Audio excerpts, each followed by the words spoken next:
welcome to all our friends around Australia through the Nine Network in New Just Zealand, tunnel vision on what we needed to do. TV3, BSKB Europe. Just go as hard and as long as possible and don't stop. Thank you, Ken, and good evening, everybody. Just stick to what we were doing, but just be sharp. Final of the modern era. I knew that we could handle them. And we reached the half century tonight as we look down into All the outside external stuff were just like a blur, you know what I He's been mean? there as a player on 4 occasions prior to tonight, and across the other side of the aisleway, the Warriors in their very first Premiership Grand Final. They came in 1990.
I felt it was really simple. We were soldier-like, right? We had a sprinkling of talent and like world-class guys, like Freddie and Minnie and Wingy.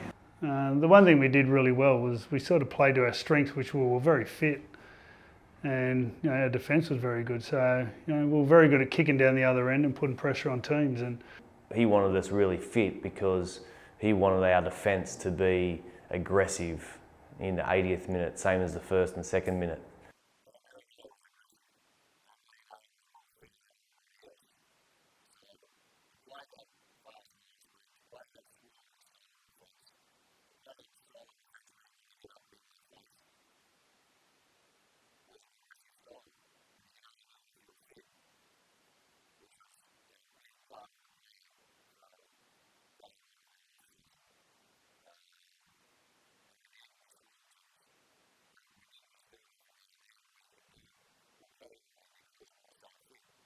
a lot of our results came off the back of teams pretty much just falling over in front of you just from the pressure. So it was uncomplicated. I 100% remember it, and there's no doubt. We won our first game. We thought everything's, we're off to a good start. South came back in the comp, and obviously the rivals, some choice words were said about them. South Sydney Rabbitohs been back in the competition, and we played them first game. Russell Crowe was there, and it was a big crowd, and we had a great win. Ricky said, let's go and make a statement, and we did. We played, and as I mentioned, we were super fit. We'd had the toughest off-season, and I could feel it in the game. They'd only got back into the comp, so they were a bit underdone. But I remember it was quite, it was a convincing win. I think we won by 40. But then we went into Paul Green, our halfback, who trained with us all year. He got injured, out for the year, and then we had the 4 weeks of. We lose 4 straight. And I remember we had a few crisis meetings in rooms like this, in dressing rooms. From what I remember, they were pretty hard teams. We won the first game, and I think there was quite a few players out for the next month or so. But from what I remember, they were pretty tough games, and I think we competed in all of them. We were close, very close. Well, we didn't get flogged, but yeah. And I wouldn't say it was panic stations, but it was a bit of disappointment saying, we had such a good start to the season against South. We trained so hard. Why isn't it working for us? Whilst it was happening early in the year, Ricky hated losing more than anyone. So we would come off the field and there would almost be little micro sort of crisis meetings And it's pressure, right? I understand the pressure of that, but things he couldn't control through that period. I guess being part of the Roosters, a few losses in a row is not the done thing. It was obviously there was a bit of stress there in relation to getting out of the blocks really slow at the start of the year. I think we took every loss really hard. Now, that was part of that new breed of Ricky Stewart being in the club. I mean, there was nothing fun about losing under Ricky and the coaching staff, and video sessions were brutal. You'd be shitting yourself on the video come Monday morning if you knew you did something wrong. And I remember just watching Ricky, and because he'd fast forward and rewind, sometimes you think just keep fast forwarding, because you knew in your back of your mind he's going to get you, and he didn't miss. Training got even more brutal, so that was a tough period, there's no doubt. And we felt it as players, and I'm hoping that a lot of the senior guys like myself are able to shelter a couple of the junior guys a bit more and take a bit more of the brunt through that period. By the fourth loss, some obviously questions being asked by the fans and whatnot, but we come through that, and I think it definitely made the players a lot stronger and brought us together a lot quicker. Preparation, you go through stuff together, you trust each other, you'll come out of it. Just got to stay the course. One thing I do remember, we never changed what we were trying to do. We never stopped training hard. We never stopped backing out of fence. We never stopped, trying to outwork opponents. So we never lost our way, and we never lost what we were doing there. That's for sure. It's not where it starts, where you finish. Whatever was happening and whatever is happening. It's so early in the year, whether we lose the first four or whatever, you still, you've got time to sort yourself out. So.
One and five doesn't look fantastic, but like I said, I think generally everyone kept pretty composed and didn't take long to then start just building and winning games. So.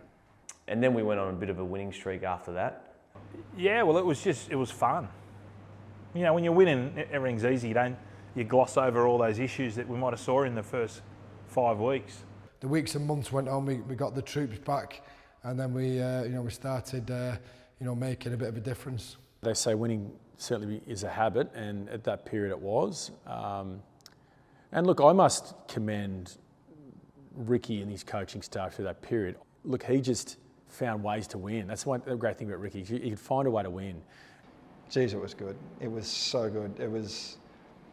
There's nothing better than being part of a successful team, a team that just knows how to find a way to win, regardless of how you're playing. Some days you might be off and everyone knows you're off, but someone or somehow the whole team pulls together and you find a way to win.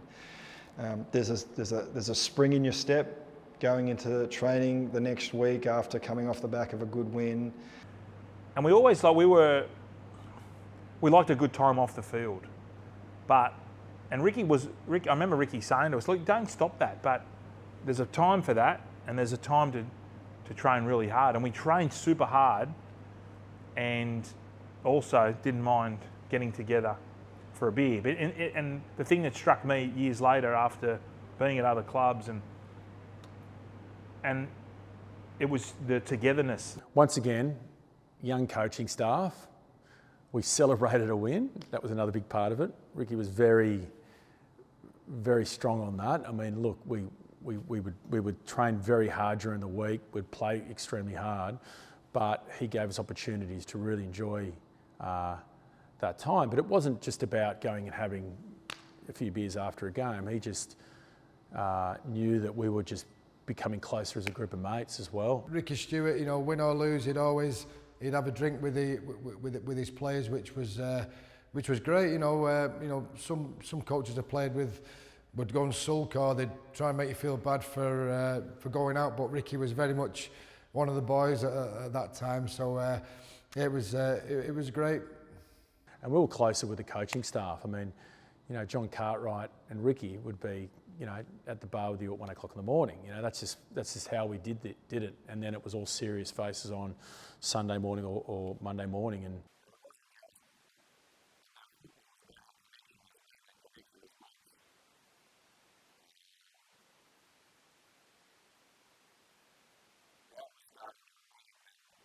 like, we'd go for a beer. Sometimes you might get 5 or 6 blokes, but we were getting, you know, 13, 14, 20, 25, even the younger kids from reserve grade, 21s at the time were coming. So there had been a bit of a shift in the sense that we were a lot more together. look, it's hard for me because I was single through that period of time, as of Minnie and a few of the other lads. But you know, there's a couple of guys in there with, you know, newly married with young kids, and we would make compulsory, you know, catch-ups on a Saturdays or if not Sundays. So we dragged a lot of those guys through some pretty tough social times, but it made us close, right? The bonding sessions were still alive and well. You know, you take the whole team to a pub and you have a few drinks and you have a laugh and you tell stories and whatnot. And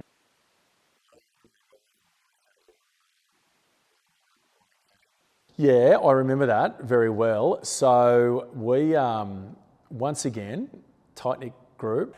So we went over to the Stain in Manly and we caught the ferry, and we were all there and we all had a great time, you know. Well, obviously, I remember going on the trip, and the details in between knowing I was going on a trip and the end of it are vague. I don't remember that. I don't actually. I think I missed that.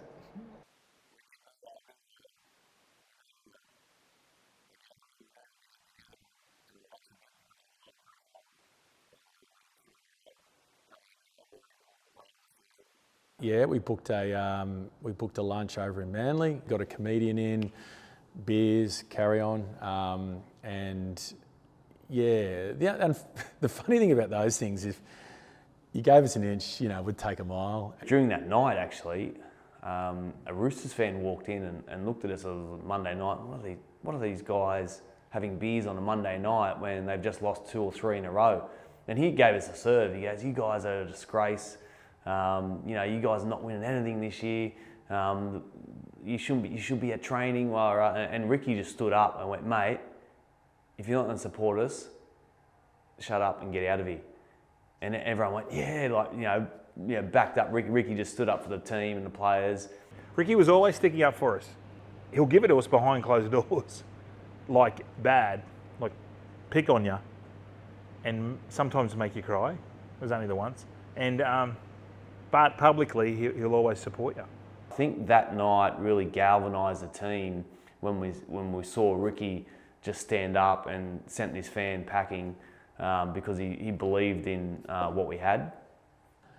You know, it's what we loved about him. You know, even any travelling moment on a bus, getting out of a hotel, anyone that had to go, Ricky was the first bloke barking at him. So he was all in, and that's the big part about Ricky, right?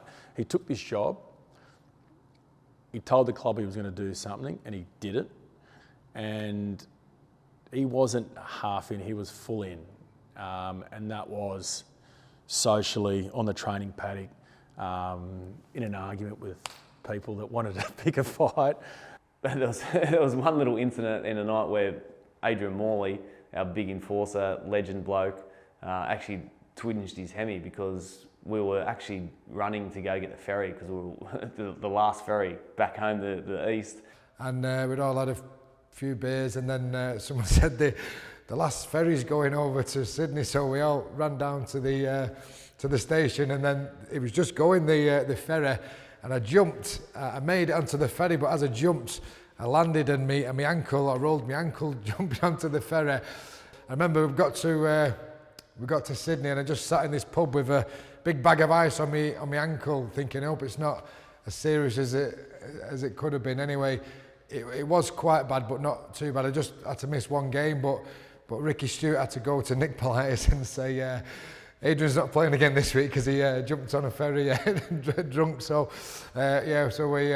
we stood together. But after that, after that bonding session, apart from my little absence, I don't think we lost the game for the rest of the year then.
Well, I know there were some theories that, you can only do them so many times. So if you save it for the right opportunity, it can generally work.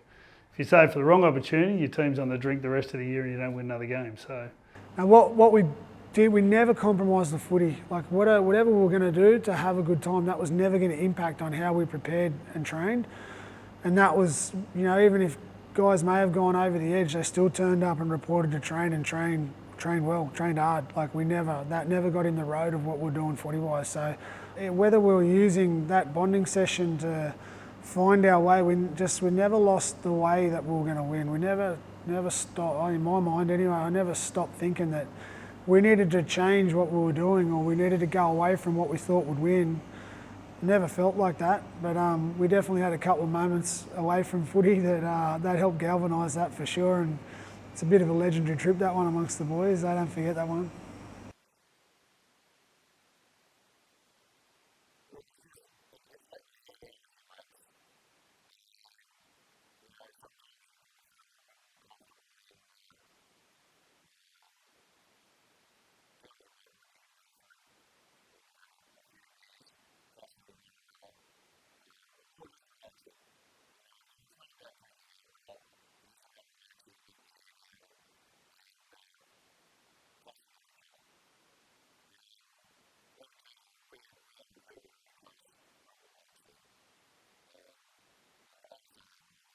just somewhere along the line in that night, it didn't turn around because we weren't going that poorly, but something happened. I don't think we lost a game after that trip to Manly. So, for whatever reason, it was just everyone stepped up together and it ended up working in our favour.